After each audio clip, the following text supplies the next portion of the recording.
بەناوی خوای گەورە سڵاوتان لێبێت بەڕێزان لە ئەڵقەی ئەمجارەی بەرنامەی ئەمڕۆدا بە میوانداری بەڕێز محەممەد حەکیم کارگێڕی ئەنجومەنی سیاسی کۆمەڵی ئیسلامی کوردستان باز لە خۆپیشاندانەکانی هەرێم و ئایندەی دۆخی هەرێمی کوردستان دەکەین. سەرەتا راپۆرتێک دەبین دواتر لەگەڵ میوانەکەمان درێژە بەم پرسە دەدەین. وێڕای بڵاوپێکردنی هێزێکی زۆری ئەمنی بە جلوبەرجی مەدەنی و سەربازی بۆ ڕێگریکردن لە ئەنجامدانی خۆپیشاندان لە شاری هەولێر، بەڵام بۆ ڕۆژی دووەم خۆپیشاندان لەو شارە بەردەوام بوو. ئەنجومەنی هەڵوەشاندنەوەی پاشەکەوتی موچەی فەرمانبەرانیش جەخت لە بەردەوامی ناڕەزایەتیەکانیان دەکەنەوە تا ئەو کاتەی سیستەمی پاشەکەوتی موچە هەڵدەوەشێتەوە. 4 ساڵە مامۆستا و فەرمانبەران و خانەنشینان و موچەخۆران بەهۆی بڕیاری نایاسایی پاشەکەوتی موچە ژیانێکی سەخت دەگوزارێنن. سەرڕای دەیان گردبوونەوە و چالاکی مەدەنیانە لە شار و ناوچەکانی کوردستان بۆ نەهێشتنی ئەو ستەمی پاشەکەوتە کەچی حکومت لە ئاست ئەو ناڕەزایەتیە ڕەوایی خەڵک بێباک و هیچ هەنگاوێکی ئەرێنی و کردداری بۆ گێڕانەوەی موچەی تەواوی موچەخۆرانی ڕاستەقینە نەگرتە بەر. شەوەی خەباتی مەدەنیمان بەرفراوانە، شەوەی خەباتی دیکەی مەدەنی دەگرینە بار، حتا لە بایکۆتکردنی ناوەندەکانی خوێندن، حتا لە مانگرتن لە خێمە هەڵدان لە نێو شەقامەکان هەموو جۆرە شێوازێکی مەدەنی و شارستانیانە لە شاری هەولێردا دەگرینە بەر. بەداخەوە تاکە شاری هێزی ئەمنی کە تا ئێستا بە لۆژیک و بە عەقڵ کە مامەڵەمان لەگەڵ دەکەن هەمیشە تۆمەتی دەستی حزب دەدەنە پاڵ مامۆستایانی شەڕەفمەند. مامۆستایان زۆر گەورەترن، دەستی حزب لەسەر شانیان بدرێ. مامۆستایان زۆر گەورن، خۆیان دەتوانن داکۆچی لە مافەڕەوەکانی خۆیان بکەن. خۆپیشاندانەکەی ڕۆژی دووەمیش بە دەرنەبوو لە گرژی و ئالۆزی. ژمارەیەک مامۆستا لەلایەن هێز ئەمنیەکانی شاری هەولێر بریندار کران و نزیکەی 10 خۆپیشاندەریش دەستگیر کران کە لە ناویان 4 ئەندامی لێژنەی باڵای هەڵوەشاندنەوەی سیستەمی پاشەکەوتی موچە بوونی هەیە. هاوکات ئارەز عەزیز پەیامنێری پەیام و متەلیب خۆشەوی وێنەگری کەناڵەکە لەلایەن هێز ئەمنیەکانەوە هێرشیان کرایە سەر و لێیاندرا و دەستگیر کران. ئێمە بە هەڕەشە و گوڕەشەی هێز ئەمنیەکان لە هەولێر کۆتایی بە خۆپیشاندانەکان ناهێنین، بەڵکو ئێمە موسیرتر دەبین و زیاتر گەرمگورتر دەبین. ئارامتان هەبێ مامۆسایانی بەڕێز بۆ داکۆچیکردن لە مافەڕاوەکانی ئێوە بۆ جێڕانەوەی موچەخوراوەکانتان لە شاری هەولێر بەردەوام دەبین، فشار دەخێنە سەرلایانی پەیوەنددار و سەر حکوومەت تاوەکو چۆک بە حکوومەت دادەنێن بێ بگەڕێتەوە بۆ ئەوەی کە ئەم ستەمە زۆرم لێ یان ئەم سیستەمە زۆرم لێ بەسەر فەرمانبەران و مامۆسایانیدا سەپاندووە بە زووترین کات هەڵی بەشێنێتەوە. هەڵنەوەشاندنەوەی سیستەمی پاشەکەوتی موچە لەلایەن حکوومەتی هەرێمەوە تووڕێی فەرمانبەرانی گەیاندۆتە لووتکە تا ئەو ئاستەی داوای هەڵوەشاندنەوەی حکوومەت دەکەن و لێدان و دەستگیرکردن و زەبر و هێزی دەسەڵاتیش کاریگەری لەسەر چالاکیە مەدەنیەکانیان نەبووە، بەڵکو بە پێچەوانەوە فەرمانبەرانی گەرمتر کردووە لەسەر خۆپیشاندانەکانیان و بایکۆتکردنی دەوام. وەلی سەلیم کەناڵی ئاسمانی پەیام هەولێر.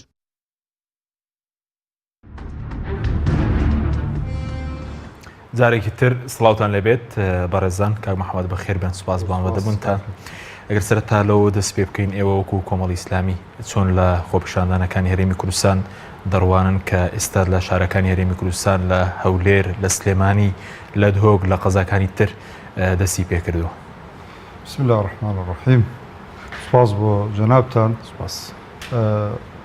ئەم خۆپیشاندانانە و ناڕەزایەتیانە شتێکی چاوەڕوان کراو بوو. چەند مانگێکە بەداخەوە قوتی موچەخۆرانی هەرێمی کوردستان بە تایبەت موچەخۆرانی وەزارەتی تەندروستی و وەزارەتی پەروەردە وەکو گەمەیەکی سیاسی لێهاتووە لە نێوان هەرێم و بەغدا و دوجار کە بینیمان وەگوڵێی عرب بڵێ بەینە لەیلەتین وەضوحاها، ئەمەیان ینی لەیلەتین وەضوحاهای نەبرد چکە تا ئێوارەی ئەو ڕۆژەی کە عەبادی پارەکەی سرف کردووە تا ئێوارە و تا عەسر بە بەڵگەی ئەوەی کەوا کەناڵی ڕوودا خۆی نووسی بووی ئەم نەورۆزە جەژنی مامۆستایانە لەبەرە دوو موچەیانە درێتێ، هەم موچە فولەکە لەلایەن عەبادیەوە هەم موچە ڕوبعەکەی حکوومەتی هەرێم کە ئەعلانی کردبوو. لە بینی دوای عەسر تاکو شەوێکی درەنگ هەموو شتەکان هەڵگەڕایەوە بۆیە هەموو لایەک مافی خۆیەتی گومانی ڕێککەوتنێک بکە لە نێوان بەغدا و هەرێم کە تایدا قوربانیەکە موچەخۆرانی هەرێمی کوردستان بوون بە تایبەت مامۆستایان و تەندروستکاران نیگەرانی ئەوانە گەیشتە ڕادەیەک هەموو کەس مافیانەداتێ کە نیگەران بن لەو بڕیارەی حکوومەتی هەرێم و لەو وعدانەی کە عەبادیش چەند مانگێکە دابووی بەڵام دوجار هاوڵاتیانی هەرێمی کوردستان مافی خۆیانە و حکوومەتی هەرێم بەرامبەریان بەرپرسیارە نەک حکوومەتی عەبادی لەبەرەوە هەرێمی کوردستان هەرێمێکی دەستوریە لە عێراق و دان بە حکوومەتی هەرێم و پەرلەمانی هەرێمدا نراوە و دیارە داهاتێکی خۆی هەیە بە حکوومەتی عێراق نەک لەو داهاتێک کە ئێستا هەیە لەو داهاتانش کە پێشتر هەبووە و بە تایبەت نەوتی کەرکووک کە 3 ساڵ فرۆشەوە لەوانش هەر لێ پێچینەوەی هەیە بۆیە ئەو چاوەڕوانەی کە موچەخۆرانیان کرد بە تایبەت بەڕاستی ینی نیگەرانێکە لەوە دروست بووە کە تۆ تەماشاکە ئەو هەموو تیمی چاودێری و ئەوەی کەوا بۆ بە دوواداچوونی موچەخۆران و بڵێ مەلەفی هەموو موچەخۆرێکی ئەو دوو وەزارەتە کە چەند مانگیاوە لە کوردستان هەرەوە باز بوو و تیمی بەغدا هاتووە و تیمی کوردستان و تیمی هاوبەش و نەتیجە کە وەزعەکەی شەر وەک خۆی مایەوە بۆیە مافی خۆیانە کە مامۆستایانی کوردستان و دواتر تەندروستکاران و دوای ئەوان هەموو موچەخۆرێکی هەرێمی کوردستان کە نیگەرانی خۆی دەربڕێ و نیگەرانیش لە خۆپیشاندان و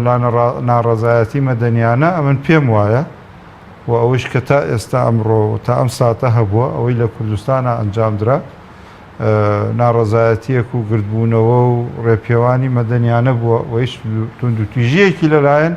جەماوەرۆ لێ نەکەوتەوە بەڵام کۆمەڵی ئیسلامی بە دیاریکراوی کۆمەڵی ئیسلامی پشتگیری لەم خۆپیشاندانە دەکەن کە ئێستا بەڕێوەدەچن لە شارەکانی هەرێم کاک حەکیم ئێمە 4 ساڵە پشتگیری هەموو داخوازیەکی خەڵکی کوردستان دەکەین ئێمە تازە دروست نەبووین و بچینە ناو خۆپیشاندەران و ئێستا قسەیان بۆ بکەین و پشتگیریان بکەین کۆمەڵی ئیسلامی هیچ نوێنەرێکیشی نەچێتە ناو خۆپیشاندەرانی کوردستان دڵنیان لەوەی کە کۆمەڵی ئیسلامی 4 ساڵە زیاتر لە پەرلەمانی کوردستان لە حکوومەتی هەرێمی کوردستان لەسەر زاری سیاسەکانی کۆمەڵی کوردستان و لەسەر زاری و لەسەر میدیاکانی کۆمەڵی ئیسلامی کوردستان ئەوە دەرخراوە کە ئێمە هەموو ئەوەی کە کردومانە و هەڵوێستانەی کۆنواندووانە هەمووی لە بەرژەوەندی تاکی کوردستان بووە کە موچەخۆران ئەمڕۆ چینێکی ستەملێکراوی کۆمەلگای کوردیمانن بۆیە ئێمە ئەوە مەبدە لامان کە داکۆکی لە هەموو مافێکی ڕەوای هاوڵاتیانی کوردستان موچەخۆرانی کوردستان دەکەین و ئەم هەموو بەگژاچوونەوەی ئەو ستەم و سیاسەتە چەوت و سەقەتەی کە لە هەرێمی کوردستان پەیڕەوکراوە کاتێک کە دژ بە یاسا خراپەکان بووین لە هەرێمی کوردستان کاتێک لەگەڵ یاسا باشەکان بووین کاتێک کە دژی پەکخستنی پەرلەمانی کوردستان بووین کاتێک کە ڕای خۆمان لەسەر ڕیفراندۆم بەڕوونی و بەوازەحی وتووە و هەموو ئەوە و سیاسەتانەی کە گرتومانەتە بەر و هەموو ئەو داکۆکیانەی کە کردومانە و ڕخنانەی کە گرتومانە هەموو بووە کە نەکەوینە ئەم ڕۆژگارە ئەو پشگیریانەی ئێمە هەر بەزار نەمان کردو بە کردەوەش کردومانە و 4 ساڵە هەموو هاوڵاتیەکی هەرێمی کوردستانمان دڵنیا کردوێتەوە کە ئێمە وەکو کۆمەڵی ئیسلامی لەکوێ بین کرۆکی کارکردنمان بەرژەوەندی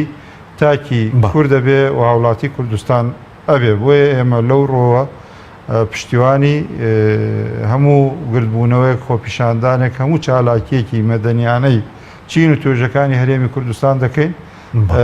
بۆ ئەوەی بە مافەکانیان بگرنەوە بەداخەوە مێژووی حکومڕانی هەرێمی کوردستان ئەوەی سەلماندووە هیچ کات لە خۆوە هیچ شتێکی باش ناکە ئللا فشاری لەسەر بێ و بوونی چەند ساڵەی ئۆپۆزیسیۆن لە هەرێمی کوردستان و ڕەخنەگران چی لە نێو حزبە سیاسەکان چی ڕۆژنامە نووسە ئازادەکان و ئازاکان و میدیا ئازاکان ئەوانە هەموو وایان کردووە زۆر جار حکوومەتی هەرێم هەنگاو بنێ لە ڕۆژەوەندی خەڵکی کوردستان بەداخەوە مە پێمان خۆشە کە حکوومەت خۆی نەیهێشتایە ئەم گردبوونەوە بکرێت و ئەوەی کە ئێستا دەوێت لەم هەفتەیە بڕیاری بدا دەبوو پێش موچە ڕانەگەیەنێ ئەو ڕوبعە موچە و ئەوەی کە پێگەیشتووە یەکسەر ئەنجومەنی وەزیران کۆ ببوایەوە و ئەو ڕاستپاردەی کە ئێستا بە وەزارەتی دارایی داوە هەفتەی پێشوو و پێش نەورۆز بیدایە بۆ ئەوەی پێشەوەی کە ڕوبعە موچە بدرێتە موچە خۆرانی هەرێمی کوردستان حکوومەت بیتوانایە ئەوەی کە لە توانایدایە و ئەوەی کەوا بە شەفافانە پێی ئەگا لە عێراق لە ناوخۆ لە فرۆشتنی نەوت لەوەی ئەمریکا ئەمانە هەمووی بۆ جەماوەردە ڕوونی کردایەتەوە و دەری خستایە و بەرچاو موچەخۆرانی ڕوون کردبایەوە و ئەو دەستکاریەکی چاکی سیستەمی موچە بکرایە بەس لەسەر خۆپیشاندان ئێوە پێتان وایە خۆپیشاندان کاریگەری هەیە لە هەرێمی کوردستان بۆ باشکردنی ژیانی خەڵک بە تایبەتی کەم جارە ئێمە دەبینین هەولێری گرتوێتەوە دۆکیشی گرتوێتەوە ئەم خۆپیشاندانە لە هەموو جیهان یعنی کە ئێمە باسی دەستا و دەستکردنی دەسەڵات دەکەین و باسی وڵاتی ئازاد و باس لە دیموکراسیەت و باس لە بەرژەوەندی تاک دەکرێت و باس لە هەڵبژاردن و هەمووانەی ئەو چەمکە باشانەی کە بەس باسەکرێن لە هەرێمی کوردستان لە هەموو جیهان ئەوانە ڕێیان داوە کە هاوڵاتیانی ئەو وڵاتانە خۆپیشاندان بکەن و مافی هەموو تاکێکە لە هەموو هەر وڵاتێکە و فعلەن ڕێگایەکە و ڕێگایەکە بۆ گۆڕانکاری و ڕێگایەکی فشارە بۆ سەر دەسەڵات کە بە سیاسەتی خۆی دابچێتەوە لەبەرەوە هیچ هێزێک ناتوانێت ڕێ لە خۆپیشاندان بگرێت و هیچ هێزێک ناتوانێت ڕێگر بێ و لە وڵاتانی دی دەبینین کە حکوومەت خۆپیشاندانەکان دەپارێزێ و ڕوبەڕووی نابێتەوە کە ڕوبەڕوویشی بۆ دیارە بە وەسایلی شارستانی ڕوبەڕووی دەبێتەوە نەکەوەی کە ئێمە لە خۆپیشاندانەکانی هەرێمی کوردستانی بینین بە تەقە و بە شخصێت شکاندن و کەسایەت شکاندنی خۆپیشاندار دەیانەوێت خۆپیشاندانەکان دابرکێنەوە و هەڵەیە بۆیە فعلەن هاوڵاتیانی هەرێمی کوردستان دەتوانن بۆ ڕێگامەدەنیانەوە بگردبوونەوە و خۆپیشاندان فشار بخەنە سەر دەسەڵات هەر کەسێ بۆ دەسەڵاتە ئەم دەسەڵاتی ئێستا هەیە یان هەر دەسەڵاتێک کە لە ئایندەدا لە هەرێمی کوردستان حکومڕان دەکات چونکەوە ڕێگایەکە وەکو چۆن پەرلەمان چاودێری حکومت دەکات کاتێک کە گەل بێومێت بوو لەوەی پەرلەمان بتوانێت چاودێریەکی ڕاستەقینەی حکومت بێ و گروپێکی فشار بێ لەسەر حکومت بە لیژنەکانی بە چاودێریکردنی ئەو کاتگەل حەقی خۆیەتی مافی خۆیەتی خۆی بە شێوەیەکی مەدەنیانە ئێمە ئەیڵێنەوە بکەوێتە سەر شەقام و داوای مافی خۆی بکە و داوای گۆڕانکاری بکە هەندێک جار بۆ پرسێکی تایبەت لە وڵاتانی کە زۆر باش خەڵکەڕژێتە سەر شەقام و داوای ڕاگررتنی بۆ منە یاسایەکەکە یان دەرچواندنی یاسایەک دەکاوە یان ڕێگری لە جێبەجێکردنی بڕیارێکی حکومت ئەمەی کە لای ئێمە هەیە لە هەر وڵاتێکی تر هەبواە دەبوو حکومەتەکە استقالە بدا و واز بێنێ و خواحافیزی بکە بەڵام چارە سەر ئێستا دوێنێ گوێن لە پرسێکی حکومت بوو دەیگو چارە سەر نییە بۆ نمونە دەست لە کارکێشانەوەی حکومت ئەگەر چارە سەر بێت ئەوە لای ئێمە ئاسانە دەست لە کارکێشانەوە ئێمە سێلانی هەرێمی کوردستان لە کاتی خۆیان باسمان لەوە کرد کە ئەم حکومەتە بگۆڕێ بە حکومەتێکی کاتی و تەفسیلمان بە ئالێت و میکانزمەکانیدا ئێمە ئێستا ڕوبەڕووی هەڵبژاردنیەکە بینەوە هەڵبژاردننی عێراقمان نزیکە و دەبێت جەماوەر و حزب سیاسەکان و پەرلەمان هەمویان داکۆکی بکەن کە بە دوای ئەوەدا دەبێت پەرلەمانی هەڵبژاردننی پەرلەمانی کوردستان بکرێ و چاوەڕێ بێمزین نەخشەی سیاسی هەرێمی کوردستان بۆ خۆی چی لێ دێ ئێستا کاتی ئەوەیە کە حکومت ئەوەی کە هەیە کە حکومەتی دوو لایەنی سیاسی ماوەتەوە ئەو حکومەتە گوێ لە هاوڵاتیانی کوردستان بگرێ و گوێ لە داخوازی مچەخۆران بگرێ ئەوە چاکترە لەوەی کەوا لایەنە سیاسەکان چین و توێژەکان اتهام بکرێن بە هەندێ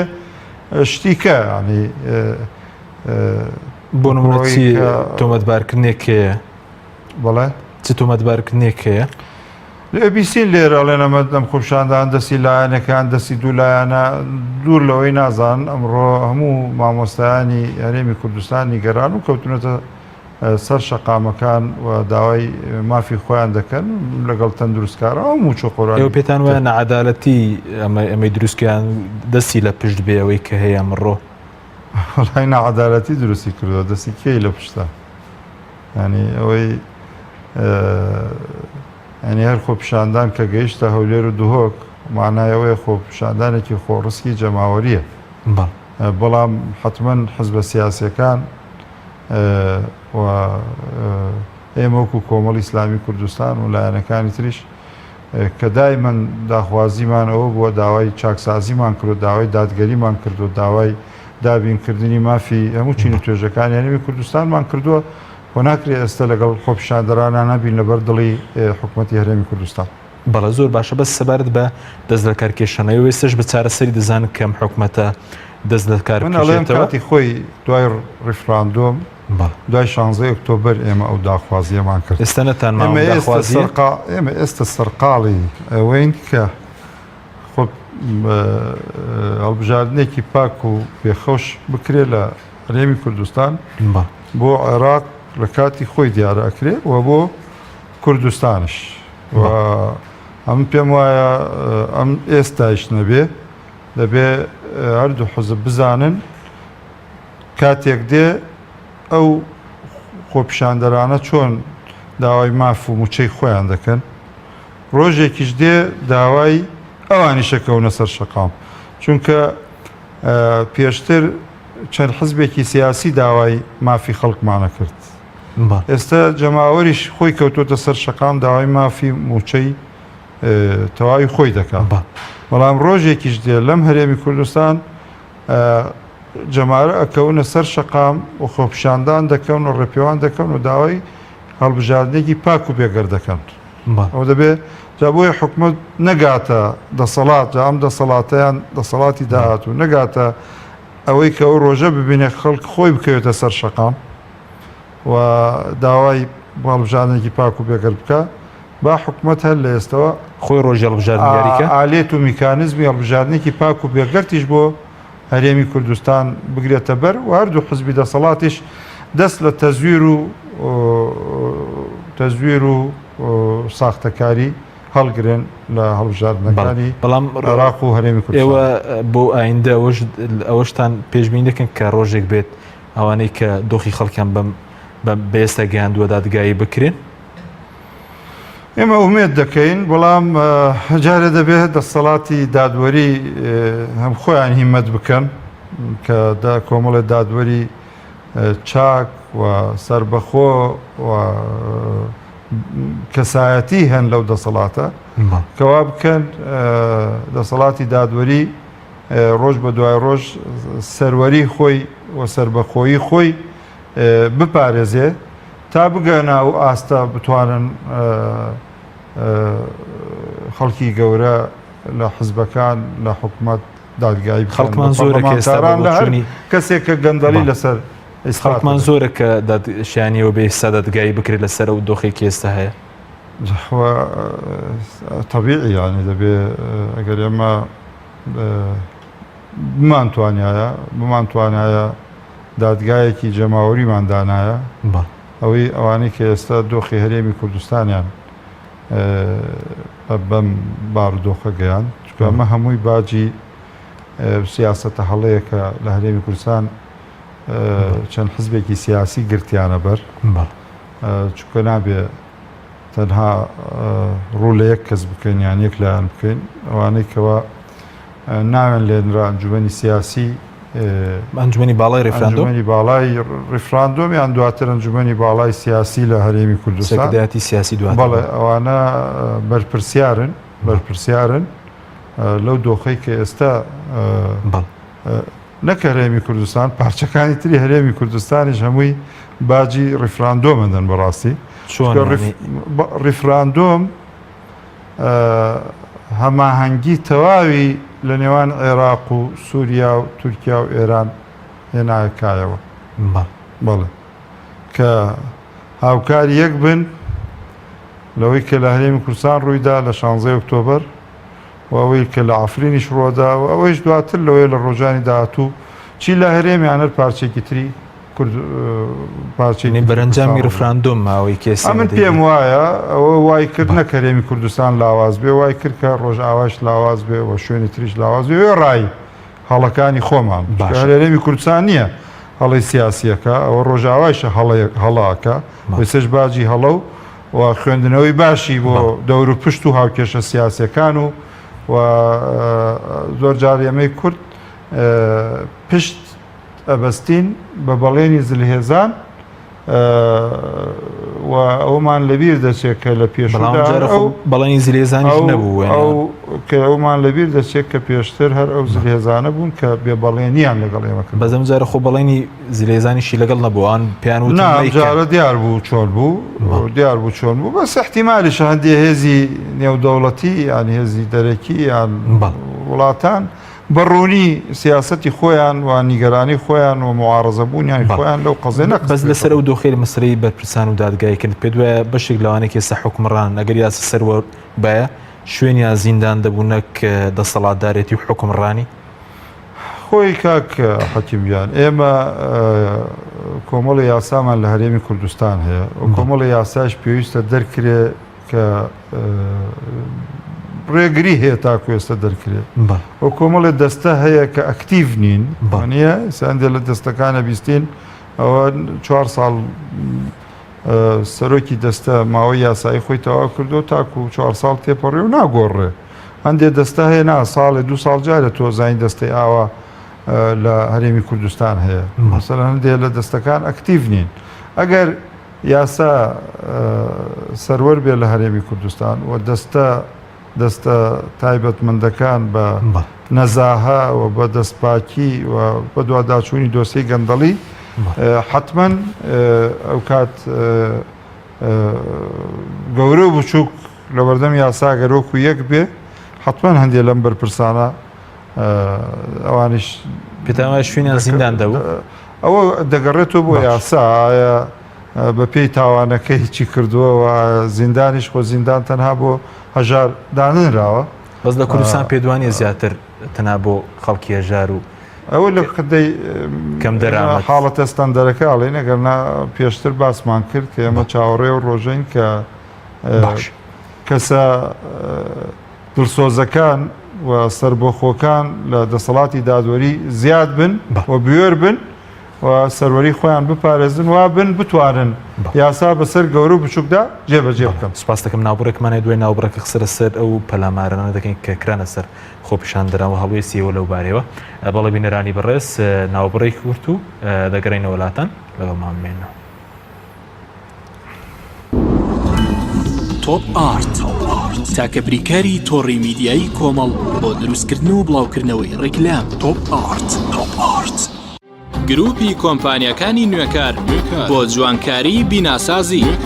گروپی کۆمپانیەکانی نوێکار لە وەرزێکی نوێی کارکردنیدا هەڵدەستێت بە داشکاندنێکی بەرچاو بۆ سەرجەم مەوادی جوانکاری بیناسازی و پێداویستیەکانی. هەمیشە تۆکمەی و جوانی و خێرایی لە پێشینەی کارەکانیەتی و سەرجەم کارەکانی کۆمپانیای نوێکار زەمانی 10 ساڵی لەگەڵدایە. لە سەرجەم پارێزگاکانی هەرێم کار دەکەین و گواستنەوە و بەستن بێ بەرامبەرە. لە ئەزمموی کارەکانمان هەمیشە تۆکمەی و جوانیمان دڵنیاکەرەوە بۆ کڕیارانمان.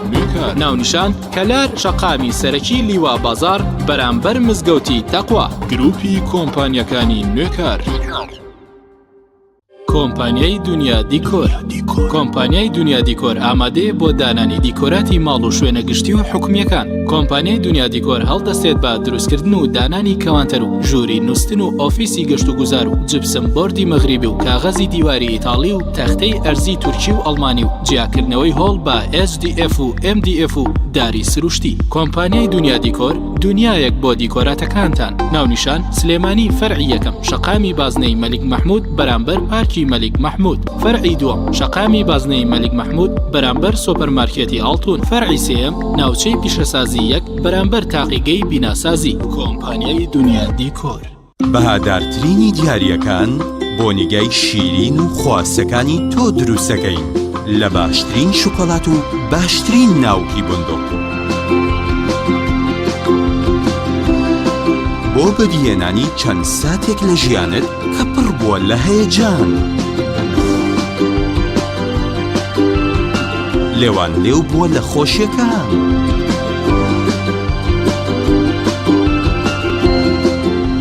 ئاوێتە کراوە لەگەڵ عیشق و ئەوێ. شۆکۆلاتەی بندوقی تاڵی فەرماند پڕاوپڕ لە عیشق. کۆمیلی نیشانی بەرزی کوالیتی و ڕەسەنایەتی لە بەرهەمهێنان. بەرهەمەکانی کۆمیلی شامپۆی قژی کۆمیلی بە پێکاتە تایبەتەکەی هۆکارە بۆ بژانەوە و ڕیقەدارکردن و بەهێزکردنی ڕێگەکانی قژ. جۆرەکانی شامپۆی قژ بۆ قژی ئاسایی و چەور و وشک و دژە کڕێش و قژی بخۆرکە بۆ یەکراو. جۆرەکانی کلینەکسی تەڕی کۆمیلی بۆ بەکارهێنانی ڕۆژانە، پاکەرەوەی لەش، پاکەرەوەی ماکیاژ کە توانایەکی بەهێزی هەیە لە لابردنی ماکیاژ و مادەی وەتەرپروفی ناو ماکیاژ بەبێ جێهێشتنی هیچ موادێکی زەیتی. شامپۆی خۆشتن و دەستشتنی کۆمیلی پێست بۆن خۆش و نەرمەکە. کرێمی دەست و دەموچاوی کۆمیلی لە 100% زەیتی زەیتونی سروشتی تیا بەکاراتوە. پێستە وشک و زبرەکانی دەست و قاچ نەرم و زیندووە کاتەوە. زۆرینەی بەرهەمەکانی کۆمیلی لە 100% زەیتی زەیتونی سروشتی تیا بەکاراتوە. گۆڵدن ئای بریکاری سەرەکی بەرهەمەکانی کۆمیلی. تۆپ ئارت تاکە بریکاری تۆڕی میدیایی کۆمەڵ بۆ دروستکردن و بڵاوکردنەوەی ڕیکلام. تۆپ ئارت.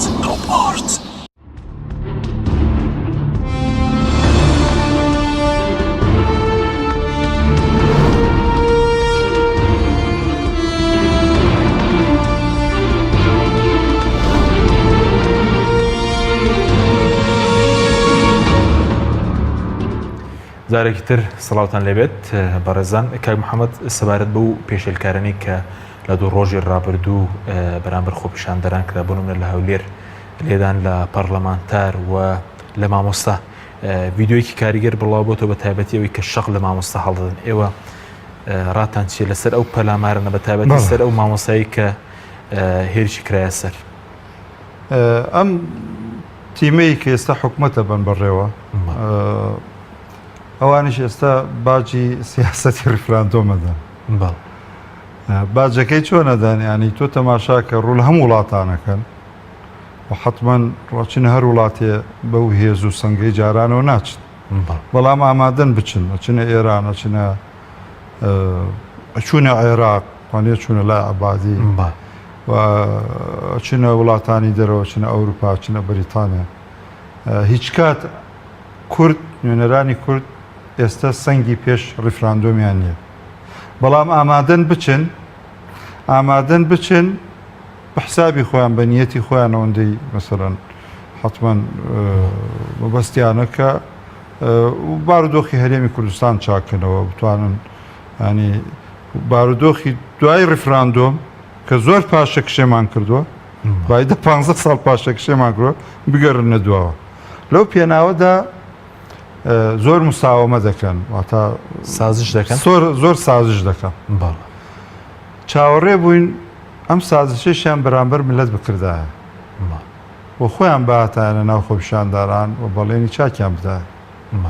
بەرپرسی وایە لە هەرێمی کوردستان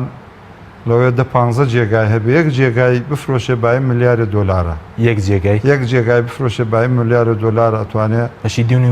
دوونی و موچەکە، ئەتوانێت موچەیەکی باشی ئین بداخۆ، ماڵی حکوومەتیشە و ماڵی گشتیە بە دڵنیاییەوە.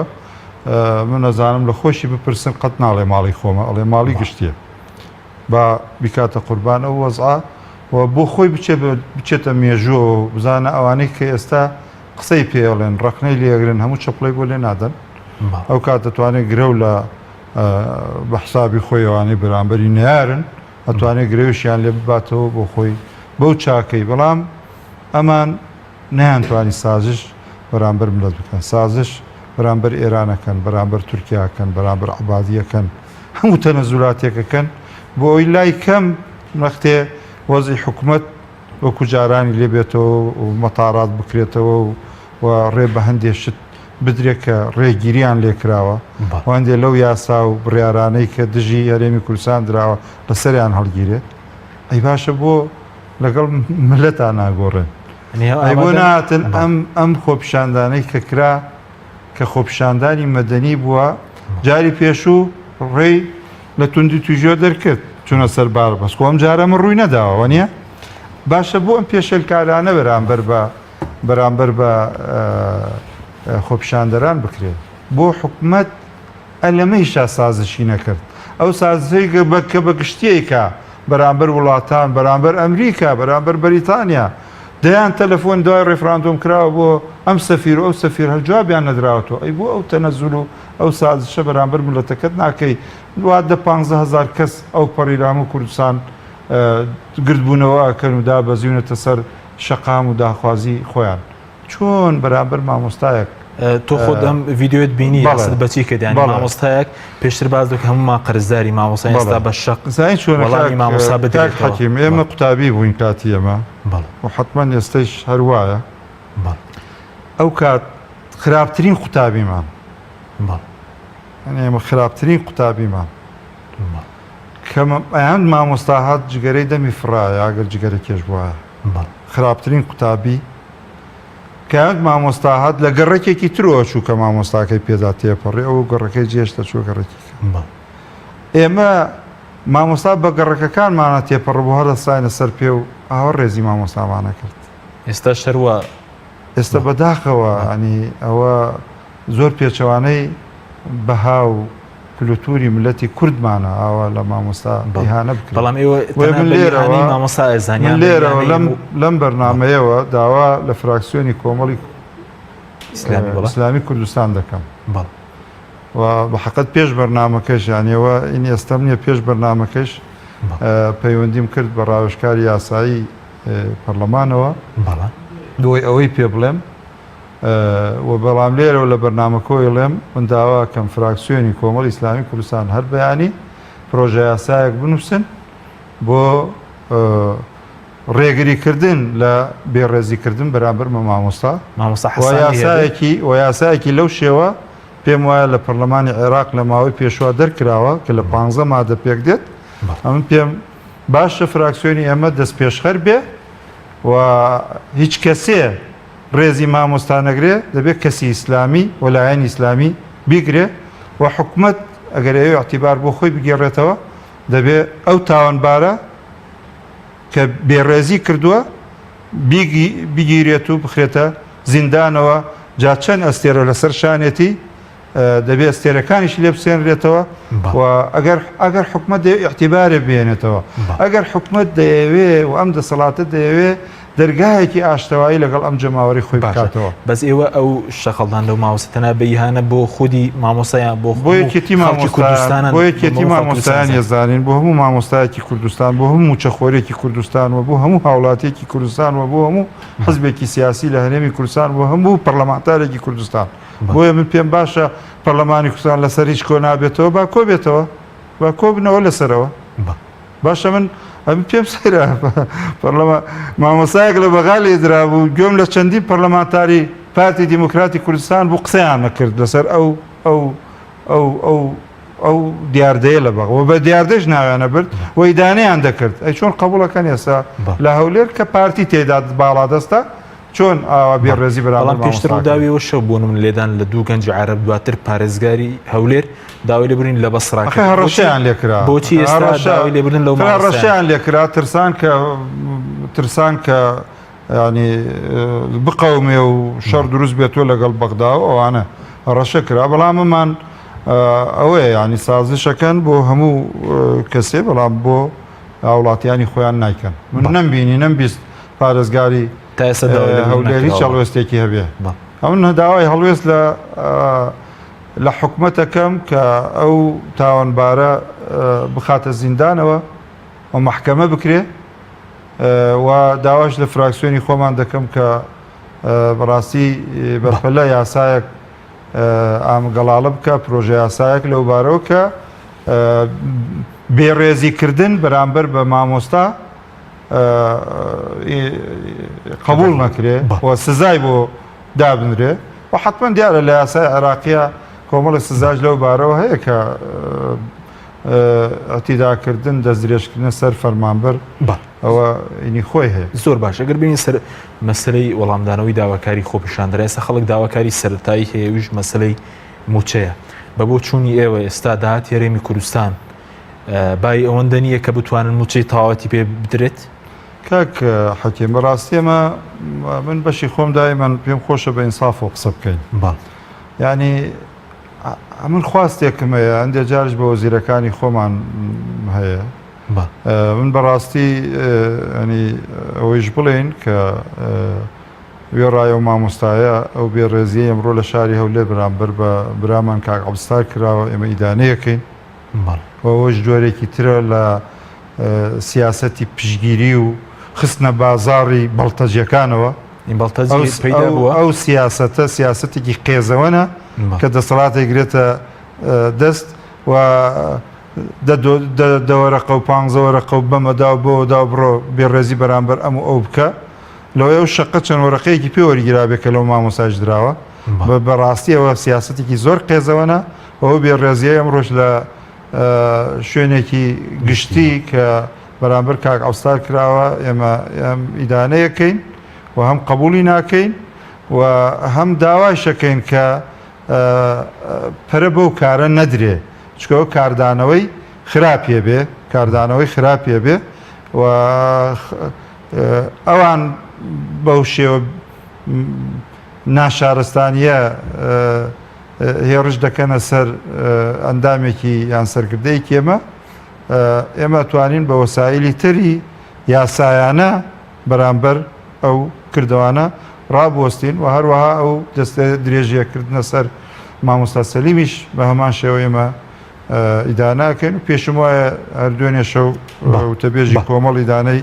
ئەوەی کردووە ئەوەی تر کاک حەکیم من ئێستش سەیرم دێت من لەوە ئەوم کەوتە یاد ڕاستەکەی شەویستمەوە بڵێم من چەند جارێ بە کاک عەبدولستارم وتووە بەڕاستی بە ئەوەندەش دەممان گەیشتی بێ مثلەن وەزیری تریان بەجێگری سەرۆکی وەزیران وتمانە باشە کاکە ئێستەوە پەرلەمانتاران داتاخەنە ڕوو وانە حکومەت بێ دەنگە حکومەت هیچ جوابێکی نییە ئەم حکومەت بۆ نایەتە مەیدان ئەویش داتای خۆی بخاتە ڕوو بە شەفافاوە هەندێک جار پەرلەمانتاران داتاکانی حکومەتی هێنن ئەژماریەکەن و لەیەکێدەن و تەماش حکومەتی پێ مەحکومەکەن ئەین کۆمەڵە داتا حکومەت خۆی لەناو پەرلەمانە بۆ پەرلەمانتاران خستیوە تێڕۆیان بۆ لیژنەی مالی هەرەو داتایانە ئێستا کۆکرێتەوە و تەماشاکەی یعنی ئەم حکومەتە بەم داهاتانەی کە هەیەی ئێستا خەڵ بۆ نیگەرانە خەڵ نیگەرانە و تا فەرموو ئەڵێ 370 ملیار بەقا ناردوێتی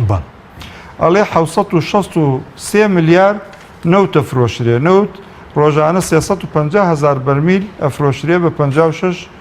دۆلارە 703 ملیارەکە و دەڵێن 6 ملیار بە تانکەر و بە لە پاڵاوگاکانە فرۆشرێ ئەوە 763 ملیار ئەکات و خەڵکی ئەڵێەوە حکومت خۆشی ئەم جارە دانی بۆوای نادە کە ئەمریکا پارەیەکەدا ئەمریکا 35 ملیۆن دۆلارەدا بۆ شەریکەی ڕۆزنەوتیش بە ئەترافی حکومت خۆی 35 ملیۆن دۆلارەدا ئەمە 84 ملیاری تر باشە 100 ملیاری شەر حکومت خۆی توێتی داهاتی ناو خۆمەیە لە باشەمانە دێن خۆیان کۆیەکەنەوە ئەو چوار داهاتە ئەکاتە ملیارێک تریلیۆنێک و 264 ملیار دینار کە نزیکەی 1 ملیار دۆلار زیاترەکە باشە لە پارەی موچەخۆران زیاترە ڕوبعموچە 590 هەموو مانگێدایەتی حکومت نا ئێمە لە مانگی سیان واتە لە مانگی سیان موچەی دەدراوە ڕوبعموچەی دەدراوە لە مانگی سێ دوانزەی مانگی 2017 15 مانگ وانە لەم 15 مانگە حکومت خۆ هەموو مانگێ ئەو دەمانگەش هەموو مانگی 590 نەداوە دەبێت تۆ چی لێ دەربکەی دەبێت غەیری سێ مانگی یەکەم مانگ یەک و دوو سێی شەیدان و زیندانی سیاسی و خانەنشین و خانشین سەربازی و مەدەنی دراوە کۆی ئەم سیانە 190ەکە 190 واتە تەنها سێ مانگی یەکەم حکومت 590 داوە لە مانگی چوارەوە بۆ مانگی دا حکومت 190 نەداوە 290 داوە چونکە 580 دەبێت 190ەکەی لێ دەرکەی واتە 290 تۆ بڵێ 300 ملیاری داوە حکومت ئێ باشە کە کۆی داهاتەکان کۆ ئەەکەیتەوە ئەم 15 مانگە ئەی نەوت فرۆش دەمانگی تا 16 ئۆکتۆبەر نەوتی کەرکووکیش فرۆشراوە ڕۆژانە 600,000 تەبانە ئەمە ئیشی من نییە ئەمە منەمەوێ هاوڵاتی من وەک هاوڵاتیەکی کوردستان ئەم ڕقەمانم لایە